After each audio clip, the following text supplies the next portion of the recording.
Heart attack ಅಂದರೆ ಹೃದಯಾಘಾತ, ಇದನ್ನು ಮಯೋಕಾರ್ಡಿಯಲ್ ಇನ್ಫ್ರಾಕ್ಷನ್ ಅಂತ ಕೂಡ ಕರೀತಾರೆ.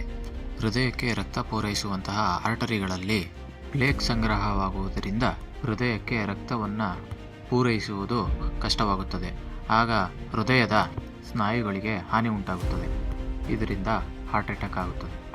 ಹೃದಯಾಘಾತ ಆಗಲು ಕೆಲವು ಸಾಮಾನ್ಯ ಕಾರಣಗಳೆಂದರೆ coronary artery disease, high blood pressure ಅಂದರೆ ತೀವ್ರ ರಕ್ತದೊತ್ತಡ, ಅಧಿಕ ಕೊಲೆಸ್ಟ್ರಾಲ್, ಧೂಮಪಾನ, ಮಧುಮೇಹ, ಬೊಜ್ಜು, ವ್ಯಾಯಾಮದ ಕೊರತೆ, ಕಳಪೆ ಆಹಾರ, ಒತ್ತಡ ಮತ್ತು ಕುಟುಂಬದ ಇತಿಹಾಸಗಳಿಂದ ಹೃದಯಾಘಾತ ಉಂಟಾಗುತ್ತದೆ.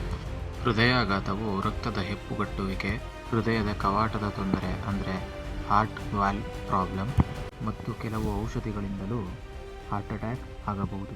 ಹೃದಯದ ಬಗ್ಗೆ ಇನ್ನಷ್ಟು ವಿಷಯಗಳನ್ನು ತಿಳಿಯಲು ಕಮೆಂಟ್ ಬಾಕ್ಸ್ನಲ್ಲಿ ನಿಮ್ಮ ಅನಿಸಿಕೆಯನ್ನು ತಿಳಿಸಿ ಮತ್ತು ಈ ವಿಷಯ ನಿಮಗೆ ಇಷ್ಟವಾದಲ್ಲಿ ನಿಮ್ಮ ಸ್ನೇಹಿತರಿಗೆ ಶೇರ್ ಮಾಡಿ.